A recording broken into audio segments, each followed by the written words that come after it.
So we're back, and I want to get us right up to speed. This is our second segment of The Power of One, and I am graced and blessed to have Tom Shadyac in the studio. And so we're going to chat a little bit about, we had quite a conversation last week, and we're just going to keep it rolling here. Why not? So, Tom, first thing, I want to cut into talking about your book. I'm dying to hear about that. Mm. Yeah, I wrote a book. How about that? I love it. Yeah, and it should be coming out shortly, but it kind of expands the conversation from the film I Am. Mm-hmm. It's right now it's called The Operating Manual and the Fear and Truth Dialogues. Mm-hmm. And the Operating Manual because it's the operating manual for life. I like it. So, because I actually think, as Desmond Tutu shared in I Am, that there are instructions on the box. Mm. Those were his words. And we're not following the instructions on the box. And that's what this talks about. And it also has a unique format because I use two voices that talk in and out in dialogues. Mm. I think we all have this, it's an old Native American myth that says we have two voices inside of us. One is a voice of fear. It's a wolf of fear that when we think in terms of envy and pride and greed and jealousy. And the other is a wolf of our truth. Mm-hmm. And that walks in compassion and empathy and kindness and love and appreciation. And that's the dialogue that I have in the book between these two voices. And it's fun as a dialogue writer, because I'm a film writer, to write that stuff. And I think it'll prove for many people instructive about where we can move as a species. I like it. When you were using the word fun, I wanted to actually talk about that for a little bit, because I have found in my past, not too distant past, that sort of the make a difference world is a little, can get a little heavy. Oh, totally.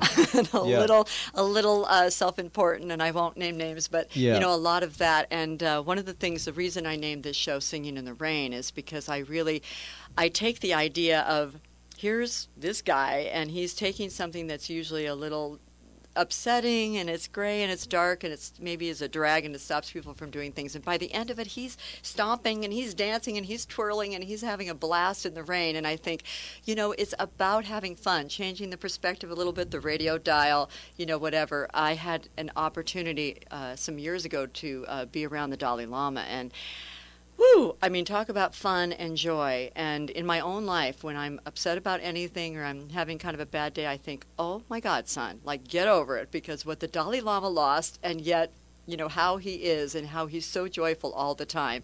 And so that's one of the things I like to always remember when people are doing things in the world, or like we were talking about earlier, people feeling sort of disheartened about, well, what can I do? How can I make a difference? Yeah. Again, the power of one. And you know what? Doing it with some fun. Absolutely. And joy and absolutely passion. Yeah. Mary Aller's a dear friend of mine. She's the best-selling poet in America. Oh, beautiful. And she says, she believes what Emerson believes, which is your truth has to have some edge to it, meaning you've got to be telling a sexier story, otherwise no one's going to come. And I think we've almost become a cliche, you know, in whatever movement you might call the spiritual movement.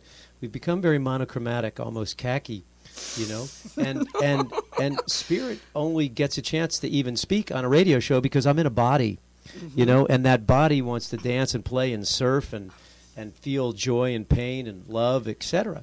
And we forget that. And so it becomes, you know, what's the word? Boring? It becomes, it needs to have all the colors of the rainbow. And sometimes I think we forget that. Well, I loved, actually in the movie I Am, there were some beautiful things that the Dalai Lama said, and one of them, I'm paraphrasing, is about finding one's sort of heart and you know, acting from that. Critical thinking followed by action is maybe what you were talking about. Well, is that one? That, and then after that he said about, you know, sort of finding your passion. Sure. And then he says something like, I mean, again, this is very, you know, sunny speak, but it's sort of, well, if you're doing it with a lot of joy and fun, then it makes people want to play with you. That's exactly right. That's Elizabeth Sattouris, who was with the Dalai Lama. I also got to spend some time with the Dalai Lama recently when he was on the West Coast.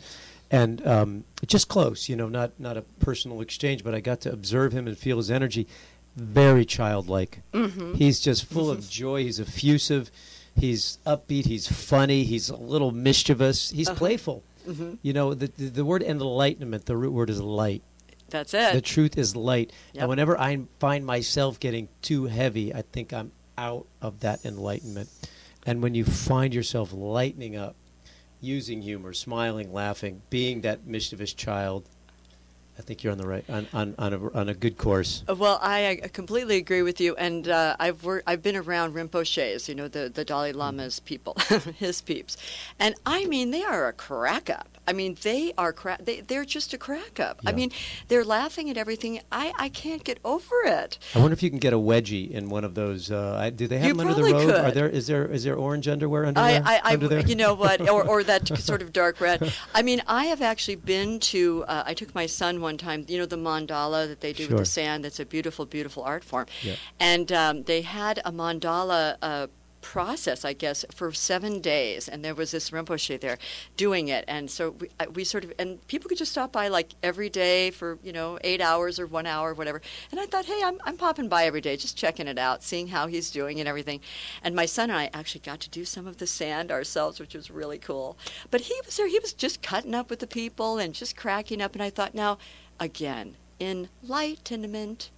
yeah, enlightenment. One of my favorite paintings of Jesus is actually Jesus laughing with a group of kids. Because he said, unless you become like these little children, you shall not enter the kingdom of heaven. And yet so many of our pictures are he's the man of sorrows, which he was also. That was a shade of his personality, but just a shade.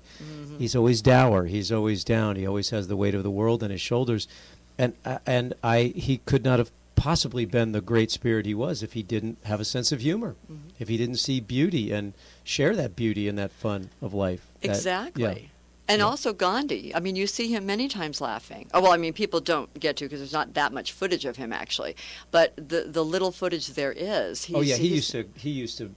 was what you call it was self-deprecating humorist. He would always poke fun at himself and his imperfections, and whenever he got around a kid, he would just light up. There's actually a picture, I believe, a short clip in the film I Am, where he just lights up around a young boy, and just, boy, you can feel the beams across the universe. Yes, with sort of not very many teeth and all no that teeth. Huge smile, and teeth. Again, the joy of that, joy of that. Yeah. So did your dad have a lot of joy and happiness, and did he really feel the, what do I want to say? I mean, did he appreciate what he was doing with St. Jude's and what a difference that made to so many millions of people indirectly over these years? I know he felt the power of it. I have no way of knowing if what you're saying is accurate, but I know he felt the power because I talked to him about it many times, and I saw him tear up many times about it. My mother was the funny one in my family. She was the light one, and she had a hard burden. She was in a wheelchair for most of my adult life. But she deflected much of that pain through humor, and that's where I think I got my sense of humor from, and told jokes well, actually even on her deathbed. She told a very funny joke about, literally right before she died, I had a niece and a nephew named Tim and Corey, and she said, I leaned over to her, and she whispered, "Tell Tim I love him. Tell Corey I love her. Tell Bill Clinton to keep his zipper up."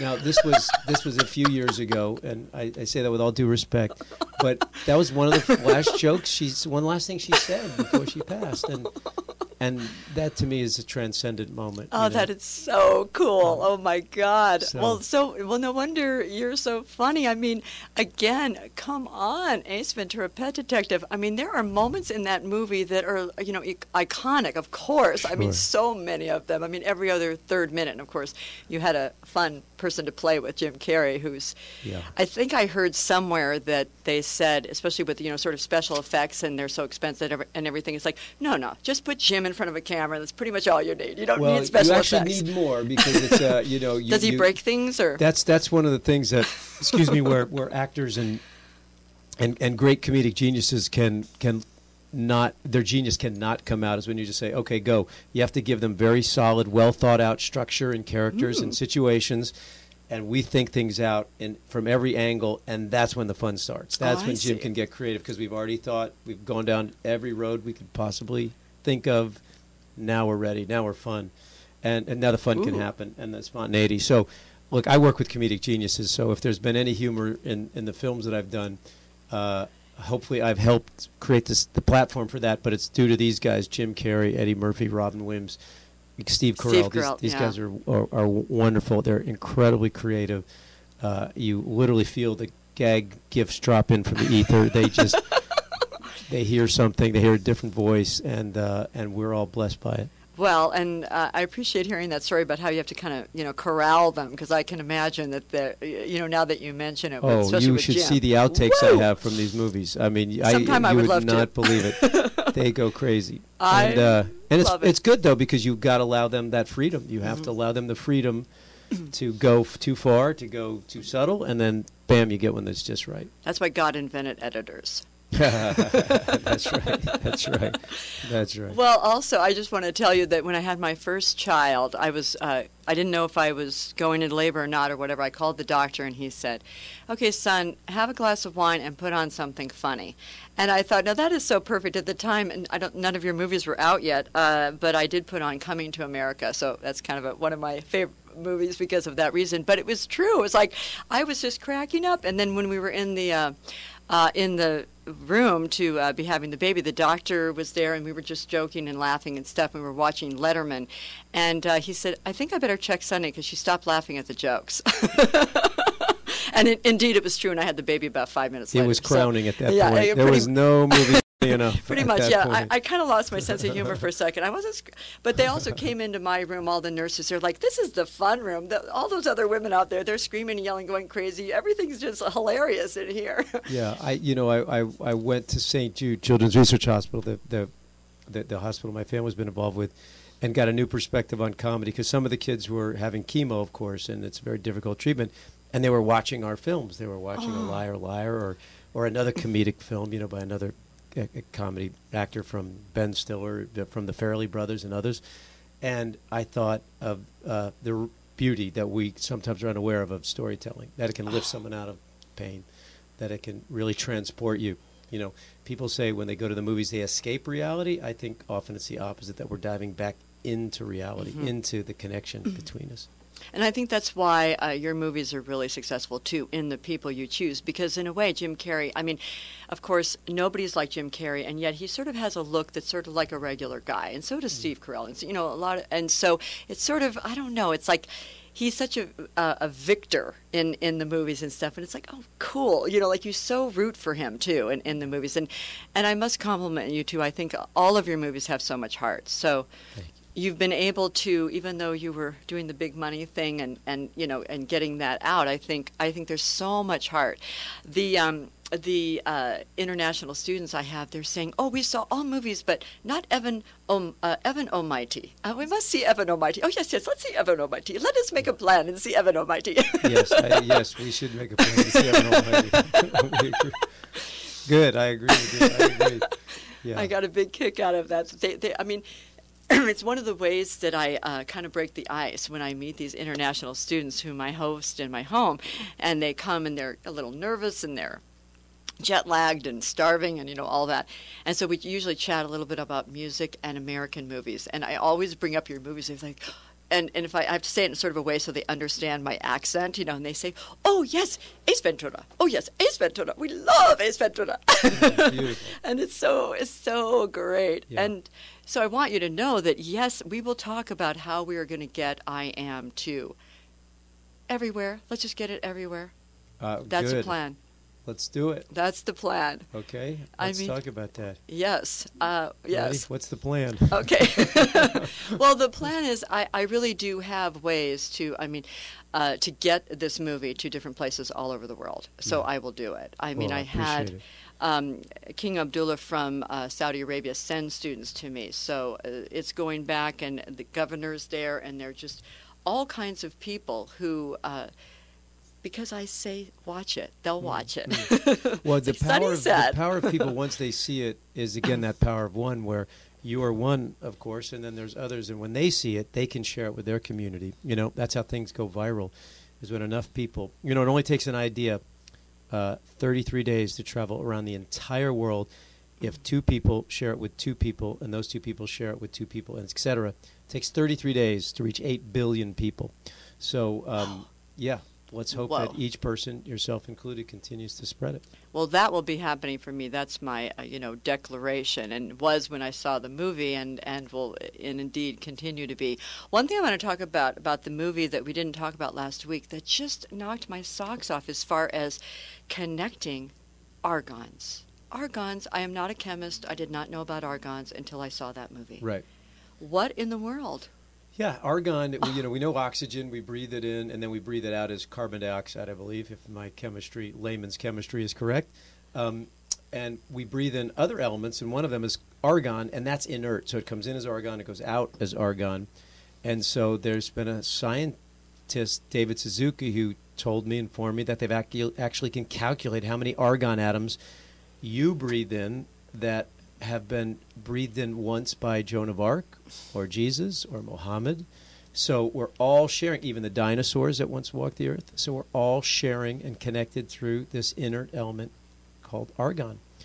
And it's just another story to show that the fundamental nature of things is connection. It's just, when I saw that, and I want to say that, I should finish my sentence with that. When I saw that, I was knocked out. Talk about the connection. And in this movie, one of the things I say to people about it is I say, okay, so see this movie because it's poetic, spiritual, scientific, and ecological, sort of all those concepts wrapped in love. So why would you not want to see it? And with a sense of humor. And with a sense of humor. We do have a laugh or two in the movie. Yes. Oh, that's what I love. Oh, and by the way, my lovely listeners, please, please do listening parties. It's so much more fun to gather the troops, gather your clan, your tribe, your people, and just have some fun food or popcorn or whatever, and see it with people because it's so much fun to see it with people. Yeah. I love it. There are just different moments in the movie where everybody just really does crack up. Yeah, well, we've seen it with a number of different, parties, if you will. We've been in a number of homes, and it always starts a conversation. Mm-hmm. People are standing in different places, and it's wonderful to approach each other after the movie and ask questions and say what you see and ask what others are seeing. And that's how we elevate and edify each other. Conversation. We have a chance to convert each other. Mm-hmm. So yes, throw a party. Yes, we'll send you the DVD. Okay, I'll definitely have that be happening. One other thing that we didn't talk about last week that I wanted to talk about is the idea of the heart, not the mind, but the heart running the show a lot more than we perhaps scientifically or otherwise thought. So let's talk about that, finding that out sort of scientifically, that the heart is... Yeah, that kind of blew me away. It blew my mind, if you will, and knocked me into my heart. I was taught in the culture, I think the pervading ideas that the culture teaches is that our minds are the ruling order of us. Mm-hmm. But more and more, they're beginning to realize that it is the body and especially the heart, and that the heart and body send signals to the mind, which then we make decisions on. And they're finding all kinds of crazy things about the heart now, that it actually puts out an energy, an electromagnetic signal. That's not a woo-woo thing. It's actually a physically measurable signal from the body. You emit a signal that connects with the person in a room across from you. Your brain waves are connecting with my heart signal. My heart signal is connecting with your heart signal and brain waves, and that we affect each other. And the heart also, they're studying that the heart may be able to predict the future, that somehow they've done these studies and their results are well beyond chance. They're seeing this repeated, that the heart somehow knows, for example, when a scary picture is coming versus a peaceful picture. The heart's ahead. It's reacting ahead when these random pictures are chosen. And, in the current paradigm, we do say, what? That doesn't make any sense, because the current paradigm says that I'm over here, and you're over there, and my heart's in me, and your heart's in you, and my brain's here, and your brain's there. And they're separate. And science is now saying, we got to rethink all that stuff and relook at that, because quantum physics, we have the entanglement theory. We see this connection. Einstein called it the field.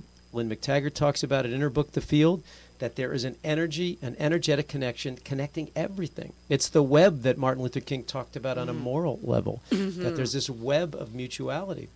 And science is now seeing and discovering this energy field, this web, and we're all in it. That even explains a mother's intuition, How do you know your daughter sprained her ankle at school? Suddenly you get that feeling. There's a connective web of energy. You two are entangled, if you will, meaning you were in close relation with each other. You're separate, like the entanglement theory, and when you affect one, it affects the other.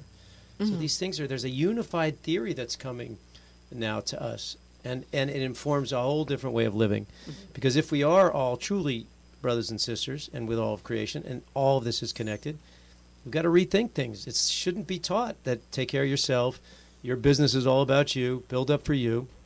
Doesn't matter what you do to that river, doesn't matter what you do to that tree. It does matter. We've got to think about the whole. It's as if we're all cells on a large body. We've got to think about the whole body. It's so true, and the idea that that we've been sort of taught for so long now that there's sort of not enough. There's not enough money, there's not enough love, there's not enough beauty, there's not enough peace or happiness. There's plenty, and so I think people come sometimes from a place of lack and fear that they're not going to have enough, and so they have to hoard it. And I loved the concept that you spoke about. I just loved it so much about the rule of law that nature is and that we sort of break every day, which is that nothing uses more than it needs, sort of at that moment even. Yeah. Oh, bless Nothing you for takes more talking than it about that. needs. That blew me away when I heard that, because I was just taught get all you can. Right. That's our economic ruling philosophy. Get all you can. If you can charge more, charge more. You'd be an idiot not to get all you can. Nothing does that in nature. No one is here without the sun.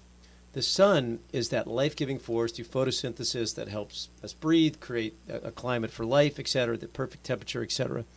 And let's look at the economy of the sun. Is the sun charging us for photosynthesis? Is the sun being charged for what it's given? It's given to freely, and whatever it needs, it gets for its processes, and then it gives freely to us. Beautiful. That's a perfect economy. The oak tree's not charging the soil, to help break up the soil and to drop its leaves that other animals and bacteria can eat, and then it's being fed. It doesn't charge. But we somehow think that it will work for us, that we're different than all these other natural processes. And we're not. And we're finding out that it's not working. And nobody talks about that. Very few people talk about that in terms of our economy. They talk about a financial jolt here, a financial jolt there. How can we get this sector working again? We don't talk about that its principles are unsustainable at the very root of it. And we've got to rethink that. Exactly. One thing that I love that you said last week on our show was about some of the moral leaders really having it. Like they've got it down about how to really live our life, but they're sort of, just the lovely, sweet, woo-woo or whatever people, and the politicians are running, or teachers, or whoever it is that's actually kind of running the show as far as how it really goes. And it's true, the moral leaders have had it down for thousands of years. I loved what Lynn said in the movie about science is now catching up with spirituality. Love that. Right. It's so happening. It's almost like so grateful for that. I don't feel the separation between the two. Science and spirituality. Every time I see something scientific, like a new discovery, the spin of an electron or this entanglement theory between particles, that's spiritual to me. I feel it in my spirit. And there was a great author, Madeleine L'Engle, who was a spiritual author. She wrote A Wrinkle in Time and several other books, and she comes from the Christian faith. And every time she dug deeper into science, it edified her faith, So these things don't have to be separate, there is no separation. That's what we're finding out. Everything is one thing. Exactly. One thing I want to share with you that's sort of a personal story, and that is that the movie really, really helped me in something. I was living in San Francisco. I had a big house. I had a whole bunch of stuff.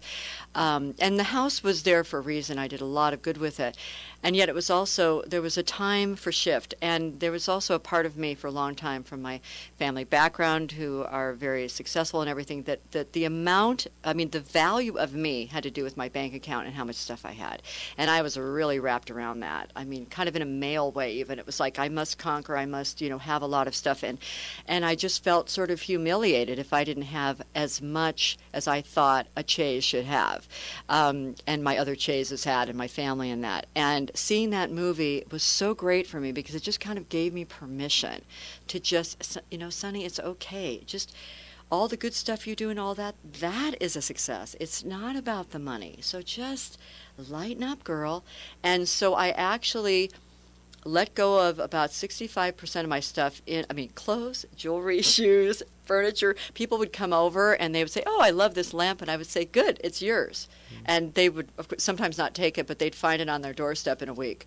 I mean, it was so fun. It was actually really, really fun. And coming down here, I moved to LA recently, and I live in a much smaller place. I really love it, kind of like what you did, only a little differently. But and I really appreciate it. And so I thank you for that permission. I think that the movie gave me personally to just know that it's just, it's not about that. I love that. Well, Thank you. I will pass on the thanks from those who have given me the same lesson, and that's an ancient truth. That simplicity is the key to the spiritual life, and we are not to store up treasures here on earth, and we are to store up treasures in relationships, and with each other, and with creativity, and again, we just forget. Yeah. We just forget, and it takes sometimes that path to have everything to go, well, this doesn't really do much. Right. And then you've got to shift that. So hopefully some will be able to look at those of us who have walked that path and say, well, it didn't seem to work for them. And the more we see that, maybe the more our young people won't move in that direction. Exactly. And speaking of young people, it's one of the things that I'm so grateful for, the ability to kind of take I Am to young people, because, of course, they're our future. And so also in the world, we have, again, not a great reputation some places. And one of the reasons, you may or may not know this, but it's also is because movies that show Americans doing things that are amoral go to other places, and unfortunately they think all Americans are like that. So they have this strange view of, they just think we're sort of kind of like Animal House or American Pie or whatever. And so I think, movies like this where it sort of grounds what is really going on and what the truth is. And for me to be able to chat with these young minds who knows the people shaping the world in the next 10 years or 20 years. I mean, Kimmy Weeks, who was a child, he fought against child soldiering when he was 12 years old. He's only 30 now, and he'll be on the show in a couple of weeks. And he has had such a great influence on the child soldiering thing in general, and started out at such a young age to be able to do that. So I mean, young people, are our future, as they always have been. So I think that this movie should definitely get into the education systems and like that, because you do bring up so many subjects, actually, in a short amount of time. I mean, again, I think a course could be taught on it, on all the different elements. It's actually going on in several places. There's been curriculum created around the DVD, and we're spreading it. We think young people are actually one of the more enthusiastic audiences, because they get the keys to this world soon. They get to do it different. So, Tom Shadyac, I want to thank you so much for joining me again on this show, Singing in the Rain with Sonny Chayes, and it has been my absolute honor. I cannot tell you how blessed and happy I am that you have been with us today. Thank you so much. Thank you. You are welcome. So, this is Sonny Chayes signing off. Bye for now.